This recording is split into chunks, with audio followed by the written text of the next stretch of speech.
سبحان الله وبحمده عدد خلقه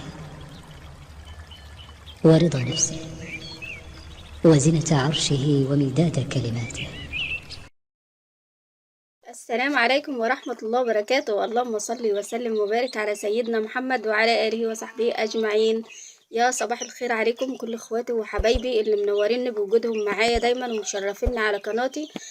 طبعا هنكمل كده تصوير او الفيديوهات بتاعت الفراخ البلدي والفيومي والبط البلدي كمان. طبعا انا ماشيه كده معاكم يوم بيوم بكل حاجه بعملها للفراخ بتاعتي علشان كل حبايبي اللي طلبوا مني ان انا انزل لهم فيديوهات عن الفراخ، لان طبعا انا ما نزلتش على القناه خالص تربيه الفراخ البلدي او الفيومي، فعلشان ما كانش عندي المكان المتوفر. فدلوقتي بقى ابتدينا ان احنا ابتدينا مرحلة كده تربية الفراخ، وهنبدأ مع بعض. وكل حاجة طبعا بعملها ليهم هنزل لكم فيديوهات علشان كل اخواتي اللي عندهم برضو فراخ زي كده وحابين ان هم يتعاملوا معاهم سواء بوقاية من البيت بالوصفات، يعني اللي هي بتحمي الفراخ او البط من الامراض. الحاجات اللي هي بتزود في الوزن. همشي معاكم يوم بيوم خطوة بخطوة، كل حاجة هعملها هنزل بيها فيديو. فالنهاردة انا ابتديت ان انا عملت لهم كده حاجة بسيطة على المية وعلى العلف ومن البيت علشان نحافظ عليهم من البرد، لان الجو اليومين دول صعب شوية. فاحنا ما نستناش ان الحاجة بتاعتنا تتعب بعد كده نعالج. احنا بنعمل الوقاية وبنحافظ على حاجتنا كده، ومش هنخسر حاجة، كل حاجة متوفرة عندنا في البيوت. فانا كده عملت لهم كده حاجه على الميه وعلى العلف بتاعهم. وكمان انا برضو بوفر من كميه العلف بتاعه الفراخ. ما الفراخ دي مش باكلهم علف صافي. فما شاء الله شايفين الفرخ كده عمره حوالي عن 13 يوم تقريبا يعني، وما شاء الله حجمه اليوم بيفرق عن اليوم اللي قبله، لان انا ماشيه بيه بكل حاجه طبيعيه بالاعشاب وبالحاجات اللي من البيت. يا ريت كده قبل ما ندخل كده على الخلطه بتاعتنا، يا ريت لو انت لسه جديده كده معايا على القناه ولسه اول مره بتتابعيني، يسعدني طبعا وشرفني وجودك معايا. ويا ريت لو عجبك الفيديو او استفدت منه ولو بحاجه كده صغيره تعملي لايك للفيديو عشان نشجع ان احنا نستمر ونكمل معاكم. طبعا انا هنا حطيت الاكل بتاعهم. والاكل بتاعهم ده ده العيش. عفوا يعني ده دقيق الذره. انا بحط لهم كده من اول ما ابتديت مع الفراخ دي دقيق الذره مع العلف الواحد 23%. علف 23% مع دقيق الذره. الدقيق الذره ده متوفر عندي، فبنسمه كده بشويه ميه، يعني بيكون محبب، بيكون حجمه بقد كمية قد حبايه العلف. وببتدي ان انا اخلط الاتنين مع بعض كده.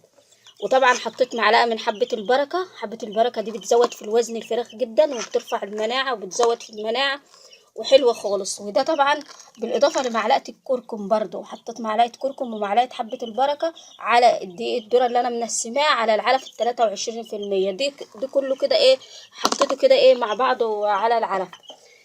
بالنسبه بقى للميه، برضو هنشوف الميه انا عامله عليها طبعا خلطة اللي انا عاملاها على المية هي دي الاساس اللي بتحمي الفراخ بتاعتك من البرد ومن اي تعب يجي لهم. انت كده بتحافظي على حاجتك. طبعا ده ده الزنجبيل اللي هو البودرة. زنجبيل بودرة خدت منه نص معلقة واحدة بس، نص معلقة من الصغيرة خالص بتاعة الشاي، يعني تقريبا قد المقدار ده كده. وكمان عليهم قطعت البصلايه برضو بالحجم ده وخمس فصوص من الثوم وليمون. قطعت الحاجات دي كلها مع بعضها كده، وابتديت بقى ان انا ضربتهم كده في الخلاط لحد ما طلع منهم بقى العصارة اللي هي دي اللي هو التصفية بتاعتهم، يعني البصل مع الثوم مع الليمون مع نص المعلقة الزنجبيل. وابتديت بقى ان انا صفيتهم بحوالي نص لتر مية، صفيتهم وحطيت بقى على حطيت على السقاية نص العلبة اللي طلعت، خدت منها يعني مقدار حوالي عن كوباية من كوباية الشاي كده من العصير ده، وحطيتها على السقاية وزودتهم بالمية البيضة العادية. والمتبقي بقى من الحاجة بتاعتي دي هشيله واعمل لهم سقوة تانية. تقدر ان انت تعملها كم مرة في الاسبوع، تقدر ان انت تعملها للفراخ عندك مرتين في الاسبوع، علشان الحاجة دي بتحميهم من الأمراض اللي بتيجي للفراخ. طبعا اللي طلع من التصفية بتاعتهم بتروح مقلباه بقى مع العلف 23% كده، بتقلبيه كده مع بعض كده اهو، فهم ايه بيبتدوا ان هم ياكلوا. والخلطه دي حلوه جدا، بتحمي الفراخ بتاعتك من ولا الفراخ يجي لها فيروسات، ولا لو في المكان يعني المكان في حاجه. فدي بتحمي الفرخ بتاعك، بتنظف الحصاله بتاعت الفراخ معاكي. حلوه جدا جدا انك تعملها للطيور. ما تستنيش ان الفراخ او البط يتعب وبعد كده تفكري ان انت ايه تبداي ان انت تعالجي. طبعا حطيت لهم بقى الحاجه بتاعتي للبط وللفراخ، وهما بيبتدوا ان هما بقى يقربوا عليها وياكلوا. ليه؟ لان البصل مع الثوم ده بيشد اي طيور عندك ان هي تاكل، لان الريحه بتاعتها بتكون نفاذه، فبتخلي الطيور بتاعتك تاكل منها وتستفاد.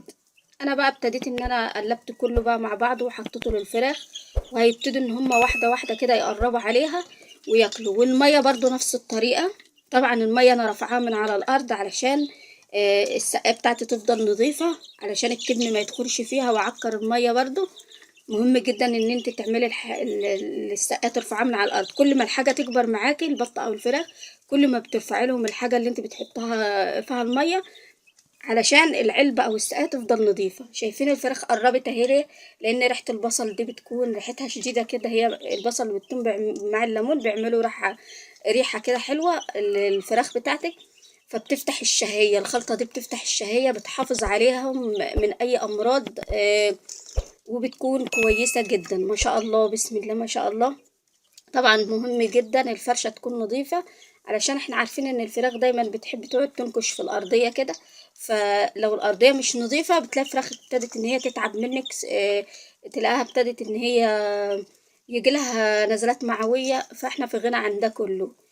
طبعا انا مش بسيبهم كده، بسيبهم طول النهار ياكلوا في المكان ده، وبالليل بحبسهم في البوكسة زي ما انا قلت في الفيديو اللي فات. ما بسيبهمش كده ليه؟ لانهم لسه يعني لسه صغيرين، علشان البرد، حفاظا على الطيور من البرد. بعد كده لما بيكبروا كده ويشد حيلهم، ببتدي بقى ان انا انقلهم لمكان اوسع من المكان ده كمان، علشان كل ما المكان اللي الطيور بتاعتك كل ما توسعي لهم المكان اللي هم فيه ويتحركوا فيه، فبيجوعوا وبيدوروا على الاكل وعلى الميه، وبيفضل الفرخ معاكي صحته كويسه ويكبر معاك بسرعه. وان شاء الله باذن الله دايما كده اي حاجه هعملها ليهم هنزل لكم فيديوهات. طبعا الحمد لله يعني ربنا يبارك لكم ويبارك لنا في حاجتنا كده. انا ماشيه بيهم بالاعشاب والحاجات الطبيعيه.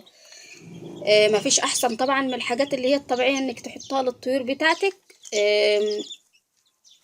يعني كفايه ان احنا العلف غالي، فمش هنشتري ادويه ونشتري العلف. نحاول ان احنا على قد ما نقدر نربي كده ونحافظ على حاجتنا من البيت، علشان العلف طبعا كلنا عارفين ان العلف العلف غالي. شايفين ما شاء الله بسم الله ما شاء الله، ولا حول ولا قوه الا بالله. الفراخ بتتحرك في المكان.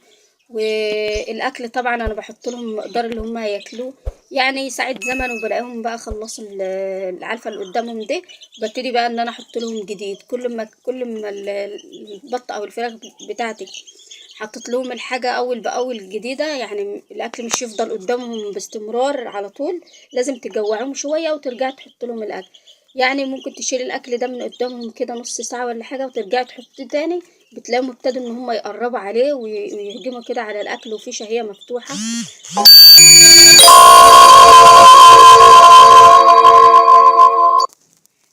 وبتلاقي الطيور بتاعتك يعني ما شاء الله بسم الله ما شاء الله كبرت معاك بسرعة جدا جدا.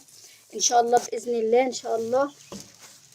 شايفين ما شاء الله حركة الفرخ معاكي هي اللي تعرفي منها ان الفرخ بتاعك صحته كويسة معاكي ما شاء الله. ان شاء الله باذن الله هنكمل كده معاكم دايما تصوير فيديوهات سواء بط او فراخ. بس يا ريت لو انتوا لسه كده معايا لحد الان من الفيديو، ما تبخلوش كده عليا من اللايك والاشتراك في القناة، دعما من حضراتكم كده للفيديو عشان يترفع معانا، وعلشان اشجع ان انا اكمل معاكم تصوير فيديوهات دفعة الفراخ دي. وحبيت ان انا اشكركم جدا، والسلام عليكم ورحمة الله وبركاته.